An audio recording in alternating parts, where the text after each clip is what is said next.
नमस्कार साथियों, मैं अंगद आप सभी लोगों का आपके अपने YouTube चैनल एनयू क्लासेस पर स्वागत करता हूं। साथियों, आप सभी लोगों को एनयू क्लासेस YouTube चैनल के माध्यम से महात्मा गांधी तथा लाल बहादुर शास्त्री के इस जन्म दिवस के उपलक्ष्य में आप सभी लोगों को ढेर सारी शुभकामनाएं। साथियों, आज महात्मा गांधी के जन्म दिवस के उपलक्ष्य में आप सभी लोगों को महात्मा गांधी के जीवन परिचय के बारे में बताने वाला हूँ कि महात्मा गांधी का कहाँ जन्म हुआ, कब जन्म हुआ, माता पिता का नाम और इन्होंने कितना संघर्ष किया भारत को आज़ाद करने के लिए। साथियों, सबसे पहले आप लोगों को बता दूं कि जो महात्मा गांधी का पूरा नाम था मोहनदास करमचंद गांधी था। महात्मा गांधी का जो उपनाम था वह बापू था, राष्ट्रपिता था तथा महात्मा था।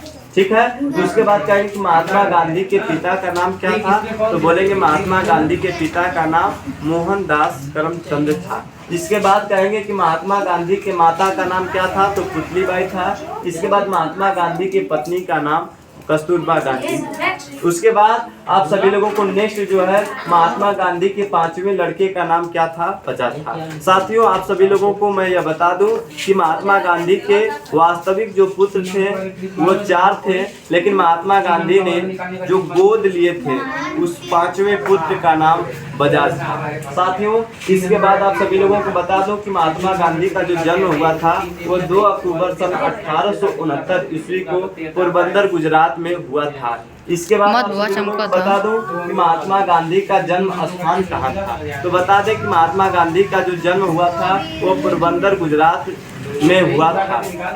ठीक है। इसके बाद कहेंगे कि महात्मा गांधी अफ्रीका कब गए, तो सबसे पहले महात्मा गांधी वकालत की तैयारी करने के लिए, वकालत की पढ़ाई करने के लिए सन 1893 ईस्वी में अफ्रीका गए।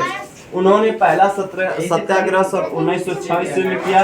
उसके बाद 9 जनवरी सन 1915 ईस्वी में भारत आए और इसीलिए हर वर्ष 9 जनवरी को प्रवासी भारतीय दिवस मनाया जाता है। इसके बाद आप सभी लोगों को बोलेंगे कि जो चंपारण सत्याग्रह है, जो नील की खेती के लिए सन 1917 ईस्वी में बिहार में चंपारण सत्याग्रह हुआ, जो भारत में महात्मा गांधी का पहला सत्याग्रह माना जाता है। इसके बाद आप सभी लोगों को बता दूं कि महात्मा गांधी ने सन 1919 ईस्वी में जलियांवाला हत्याकांड के बाद 1919 ईस्वी में खिलाफत आंदोलन शुरू किया अंग्रेजों के विरुद्ध। उसके बाद असहयोग आंदोलन 1920 में चलाया गया, जिसमें महात्मा गांधी ने सभी भारतवासियों को अंग्रेजों की जो वस्तुएं हैं, अंग्रेजों के जो सेवाएं हैं, जैसे आप सभी को कह दूं कि कोई भी भारतीय वकालत कर रहा है, कोई भी भारतीय शिक्षक है, कोई भी भारतीय विद्यार्थी है, वह सारा छोड़ दे और अंग्रेजों का सहयोग करना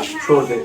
इसे असहयोग आंदोलन करते हैं। महात्मा गांधी ने सन 1920 ईस्वी में असहयोग आंदोलन चलाया था। इसके बाद आप सभी लोगों को बता दूं कि दांडी यात्रा जो महात्मा गांधी ने 78 अनुयायियों को लेकर सन 1900 ईस्वी में दांडी यात्रा शुरू की थी, जहां इन्होंने नमक कानून को तोड़ा था। गांधी इरविन समझौता सन 1931 ईस्वी में, गांधी इरविन समझौता सन 1931 ईस्वी में हुआ था। इसके बाद पूना समझौता सन 1932 ईस्वी में हुआ था, जो कि BR अम्बेडकर वर्सेस महात्मा गांधी के बीच में हुआ था।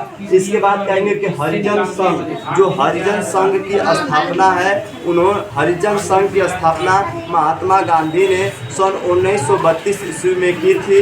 अगर कहेंगे कि सबसे पहले हरिजन संघ, हरिजन शब्द, सबसे पहले हरिजन शब्द को अगर किसी ने कहा था तो महात्मा गांधी ने कहे थे। महात्मा गांधी ने हरिजन शब्द को कहा था। और जो हरिजन शब्द होता है, इसका यह अर्थ होता है, हरि मतलब भगवान और जन मतलब लोग, यानी भगवान के जो लोग होते हैं उनको हरिजन कहते हैं। और हरिजन जो शब्द है उसको सबसे पहले महात्मा गांधी ने कहा था। साथियों, नेक्स्ट जो क्वेश्चन है, कहेंगे सर जी कि जो भारत छोड़ो आंदोलन, महात्मा गांधी का जो सबसे इम्पोर्टेंट और कह सकते हैं कि जितना भी आंदोलन हुआ था, उस आंदोलन में सबसे जो इम्पोर्टेंट आंदोलन चलाया गया था भारत में महात्मा गांधी के द्वारा, तो कहेंगे सर जी कि भारत छोड़ो आंदोलन जो 1942 में चलाया गया, इसी से ही बहुत ज़्यादा भारत को लाभ हुआ, जिससे अंग्रेज जो है भारत से पस्त हो गए और भारत के जो वीर सपूत थे जो शहीद हुए, उनके पराक्रम को देखकर अंग्रेज पूरी तरह से प्रसन्न हो गए और लास्ट में उन्होंने यह निर्णय ले लिया कि अब हमें भारत को छोड़कर ब्रिटिश चला जाना चाहिए, ब्रिटेन चला जाना चाहिए।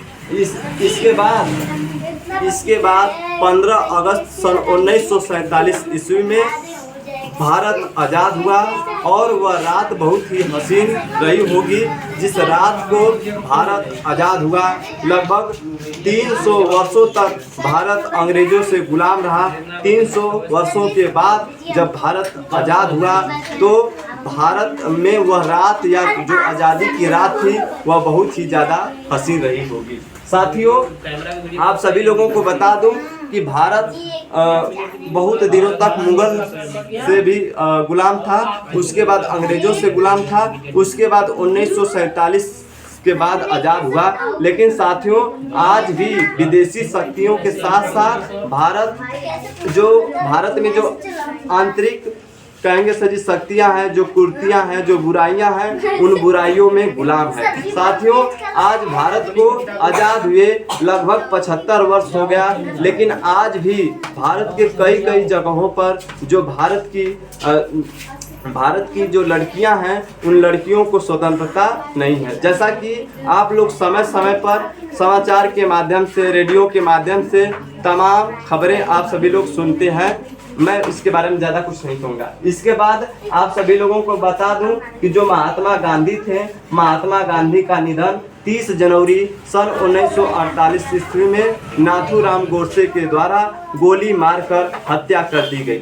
साथियों, जो नाथूराम गोडसे था वह महात्मा गांधी के विचारों से खुश नहीं था। महात्मा गांधी के विचारों से खुश नहीं होने के कारण वह महात्मा गांधी से बहुत ज़्यादा नाखुश था, इसीलिए महात्मा गांधी को उसने गोली मारकर 30 जनवरी सन 1948 ईस्वी को हत्या कर दी।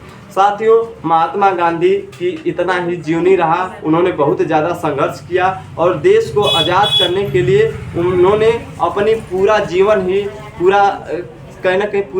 ही त्याग कर दिया देश को आज़ाद करने के लिए। ऐसे महान व्यक्तियों को हमारा YouTube चैनल, हमारा यानी कोचिंग कैंपस परिवार सत नमन करता है। साथियों, एक बार फिर से महात्मा गांधी और लाल बहादुर शास्त्री के इस जन्म दिवस के उपलक्ष्य में एनयू कोचिंग कैंपस और एनयू क्लासेस यूट्यूब चैनल के माध्यम से ढेर सारी शुभकामनाएं। धन्यवाद। आप सभी लोगों से मिलते हैं अगले वीडियो में, तब तक के लिए आप लोगों से लेते हैं विदा।